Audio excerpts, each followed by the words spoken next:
Salut à tous, on se retrouve aujourd'hui pour parler du Paris Saint-Germain et on commence aujourd'hui en ce vendredi 28 janvier avec une bonne info, bien sûr une bonne nouvelle pour tous les supporters du PSG. Pourquoi? Parce que Neymar a enfin repris la course, donc c'était hier exactement, et débute la phase de reconditionnement sur le terrain. Donc quelques photos de Neymar enfin de retour à l'entraînement.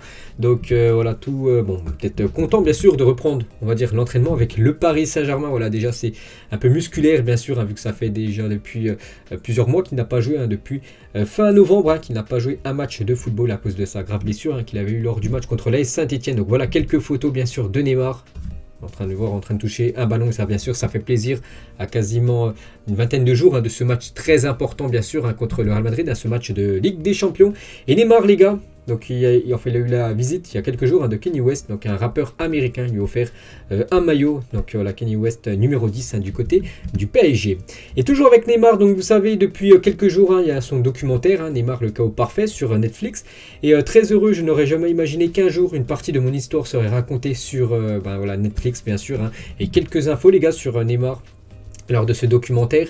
Donc il ne se cache pas qu'en 2019, il le dit, il voulait absolument quitter cette équipe du PSG pour retourner du côté de Barcelone. Donc ça faisait seulement 2 ans qu'il était du côté de Paris. Quand j'ai décidé de quitter le PSG, ce n'était pas à cause des fans ou du club, je savais juste que je me sentirais mieux ailleurs.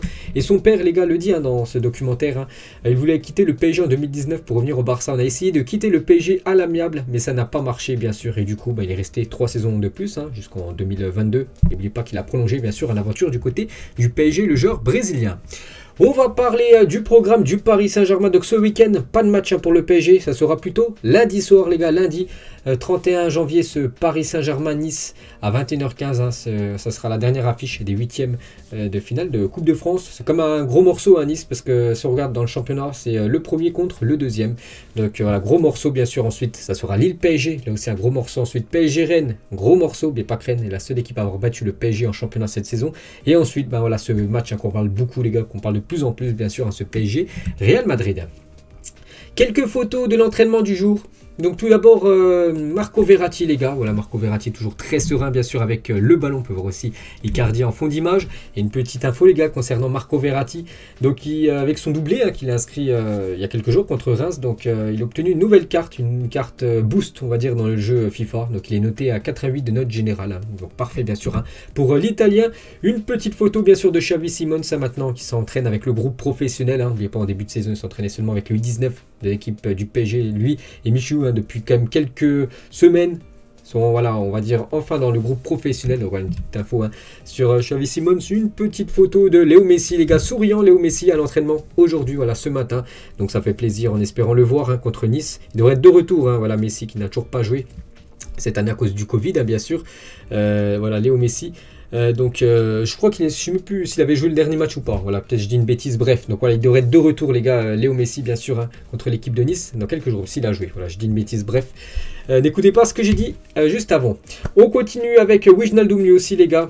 À l'entraînement, Wijnaldum les gars, Ander Herrera, on parlera après de Ander Herrera, petite info transfert concernant le joueur espagnol, Kylian Mbappé sautillant bien sûr, voilà, Mbappé aussi avec Juan Bernat à la fin de l'entraînement, du Sergio Ramos aussi bien sûr, buteur lors du dernier match contre Reims. On peut voir aussi Presnel Kimpembe, Thilo Kehrer, voilà, qui a été décisif les derniers matchs. Et Nuno Mendes, une petite question les gars, d'après médias parisiens, donc un Twitter très bien renseigné sur le PSG, pour ceux qui veulent aller suivre les gars. Donc au vu de la première partie de saison, le PSG doit-il lever l'option d'achat sur Nuno Mendes? Je pense. Donc moi je dirais oui quand même, parce qu'il a montré de belles choses bien sûr Nuno Mendes. Voilà, et en plus il est jeune, il est très jeune bien sûr Nuno Mendes, et c'est vraiment un latéral pour l'avenir. Et n'oubliez pas qu'actuellement il est prêté par l'équipe du Sporting. Donc je pense bien sûr que le PSG devrait lever l'option d'achat. On va parler d'Achraf Hakimi, donc joueur du Paris Saint-Germain actuellement au Cameroun pour disputer cette CAN. Et Achraf Hakimi lors de la CAN 2021, regardez, il est vraiment impressionnant. Donc 6 tirs cadrés, 3 fois plus que tout autre défenseur. Premier joueur à 2 buts sur coup franc direct sur une même édition depuis 2008. C'est comme énorme. 315 ballons touchés plus au total. C'est lui qui a touché le plus de ballons depuis le début de la CAN tout simplement. Et 59 passes réussies vers le dernier tiers. plus haut total, donc dernier tiers en gros, c'est dans la dernière partie de terrain adverse. Donc voilà, des stats magnifiques bien sûr hein, pour Achraf Hakimi qui fait une grosse sensation du côté du Maroc. Puis j'avais parlé les gars que Hakimi après ses 2 coups francs marqués avec le Maroc candidat pour les frapper à Paris, c'est difficile en club, je vais essayer d'en parler avec Léo et Neymar aussi bien sûr, lui aussi il aimerait en tirer quelques-uns du côté de Paris, le joueur marocain. On va parler d'Ander Herrera, je vous ai dit juste avant une petite info transfert. Donc pour pallier au probable départ de Bruno Guimaraes du côté de Newcastle, du côté de Lyon. Donc Lyon étudie la piste d'un prêt d'Ander Herrera, d'après Saint-GFM. Donc il a réagi les gars sur son compte, je crois que c'est son compte Instagram, Ander Herrera, fake news. Herrera répond à la rumeur de l'envoyant à Lyon. Donc lui les gars, il dit que c'est faux les gars. Il est très bien à Paris et il veut continuer du côté du PSG. On va parler d'un joueur, lui qui devrait là, normalement dans les prochains jours avant, lundi soir, n'oubliez pas que lundi soir à minuit les gars c'est la fin du mercato. Donc Dina Ebembe, 21 ans, sera prêté avec option d'achat au Bayer Leverkusen. Le club parisien veut désormais prolonger son contrat de 2 ans, donc le prolonger et dans la foulée le prêter du côté du Bayer Leverkusen. On va parler aussi de ce jeune joueur, donc c'est un jeune bien sûr de l'équipe du Paris Saint-Germain. Donc l'attaquant français Samuel Noro Doria, formé au PSG, est prêté à l'Aspal, club de Série B en Italie jusqu'au 30 juin 2022, donc jusqu'à la fin de la saison. Donc lui il n'a jamais joué avec l'équipe professionnelle bien sûr, bien sûr c'est un joueur pour l'avenir du côté de Paris et du coup il est prêté. Peut-être la seule recrue qu'aura l'équipe du Paris Saint-Germain pendant ce mercato hivernal, on en parle quand même depuis quelques semaines, ça devrait être bien sûr Ndombélé et Pochettino le veut, Pochettino souhaite vraiment voir Ndombélé arriver avant la fin du mercato et pousse auprès de sa direction pour faire signer l'ancien lyonnais. Donc Pochettino a fait savoir à sa direction qu'il souhaite le voir dans son effectif pour le 8e de finale de Ligue des Champions face à Madrid. On ne sait pas s'ils veulent le mettre titulaire ou non, bref, mais il veut, voilà. Pochettino, n'oubliez pas que Pochettino et Ndombélé ont travaillé à l'époque ensemble, enfin ils étaient ensemble. Du côté de Tottenham, c'est pour ça qu'il aimerait tout simplement l'avoir pour cette deuxième partie de saison. Et du coup, Paris est prêt à faire un effort pour le français Ndombélé, même s'il n'y a pas de départ. Salaire pris en charge à 100% par Paris. N'oubliez pas que Tottenham aimerait le vendre, le prêter, peu importe, ils veulent que tout simplement il quitte le club. Donc le PSG serait prêt à payer tout le salaire du joueur. Donc le joueur lui veut venir à Paris, Tottenham veut faire partir le joueur. Maintenant il faut que le PSG bien sûr accélère un petit peu ce transfert, parce qu'oubliez pas que je vous ai dit dans quelques jours c'est la fin du mercato. On parle aussi aujourd'hui dans le journal L'équipe, une info sur Paul Pogba est une cible prioritaire pour le PSG pour l'été prochain. Leonardo a déjà échangé à plusieurs reprises avec Mino Raiola sur le sujet. N'oubliez pas que ça serait un joueur intéressant, en plus c'est un joueur français, c'est un joueur qui est né en banlieue parisienne. Il n'a jamais joué au PSG, Paul Pogba, c'est un joueur de classe mondiale que tout le monde connaît et surtout c'est un joueur en fin de contrat à Manchester et pour arriver bien sûr gratuitement dans le club de la capitale. Marcus Rashford aussi, d'après un journaliste anglais, Marcus Rashford et le PSG sont toujours en contact en vue du prochain mercato. Donc ça c'est une info que j'avais jamais vue, j'ai vu tout à l'heure. Pourquoi pas les gars, Marcus Rashford du côté du Paris Saint-Germain, lui qui a fait tellement de mal bien sûr à cette équipe parisienne lors des dernières années en Champions League. Donc pourquoi pas les gars, la piste de l'anglais du côté de Paris. Léo Messi les gars songera un retour au Barça d'après El Chiringuito TV, donc c'est une émission espagnole. Bon cette info ça va prendre avec des pincettes, mais après voilà, ce qui est marqué là c'est pas faux. Arrivé libre au PSG l'été dernier, Léo Messi a à peine à s'intégrer bien sûr à Paris, ce qui relance les rumeurs d'un retour au FC Barcelone qui sont prises au sérieux en Espagne. Donc n'oubliez pas qu'il a signé un contrat de 2 ans. Plus une année en option du côté du PSG. Et vous savez que même si un joueur est sous contrat, il peut quand même quitter le club, bien sûr. Donc on verra les gars, on verra ce qui va se faire bien sûr pour l'avenir bien sûr de Léo Messi.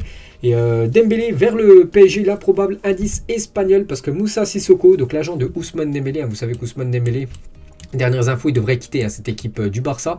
Donc il a reçu un appel de Leonardo, parce que si on zoome sur son téléphone, c'est marqué Leonardo PSG. Donc voilà, si Leonardo PSG appelle l'agent d'Ousmane Dembélé, c'est pour parler d'Ousmane Dembélé. Voilà que le PSG, bien sûr, pourrait peut-être essayer de se l'offrir. Pourquoi pas l'été prochain, les gars, un échange. Bon, ce serait énorme.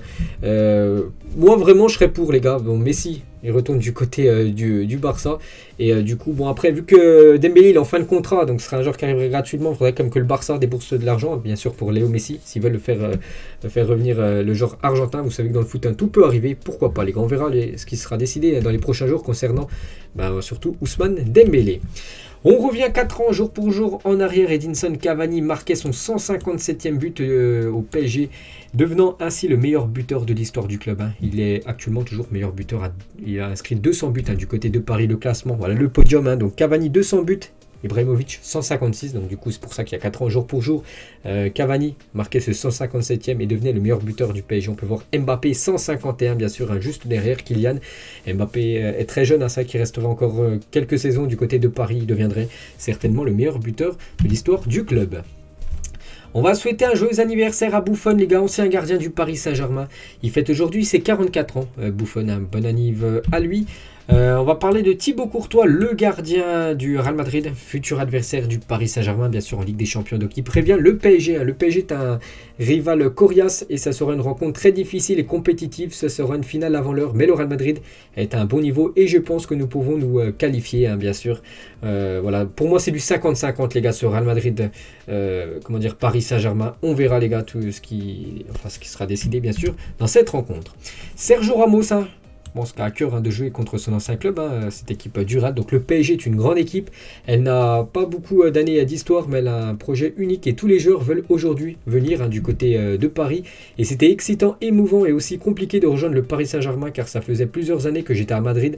C'est un projet sportif unique. J'aime les défis. Je suis ici pour essayer d'aider l'équipe à gagner bien sûr une Ligue des Champions. La première, c'est l'objectif du club depuis plus de 10 ans les gars, c'est de remporter enfin la Ligue des Champions. On va parler de l'équipe féminine. Donc, c'est vrai que les hommes jouent contre Nice lundi soir. Et les filles, elles jouent un gros morceau. C'est les deux meilleures équipes françaises. Lyon contre le Paris Saint-Germain ce week-end. Bien sûr, elles préparent ce 8e de finale très important. Le PSG Academy pose ses valises en République de Corée, les gars. Donc voilà, il y a des académies du PSG un peu partout dans le monde. Là, il y en a une nouvelle du côté de la Corée. Un petit saviez-vous sur Thiago Silva, ancien défenseur du Paris Saint-Germain. Maintenant, il fait les beaux jours du côté de Chelsea lorsqu'il signe au PSG. Thiago Silva négocie des primes dans son contrat, une allocation logement de 12 000 €, 8 allers-retours, puis Paris-Rio en classe affaires. Paris s'engage également à régler les impôts qu'il doit payer en Italie. C'est quand il quittait l'AC Milan pour rejoindre le PSG. On peut voir quand même qu'il avait négocié pas mal de clauses et de primes, on peut dire, le joueur Thiago Silva. Et voilà les gars, on a fait le tour sur cet épisode consacré bien sûr au Paris Saint-Germain. On se retrouve demain, on parlera de l'Olympique de Marseille. Bonne journée à vous et à plus tard.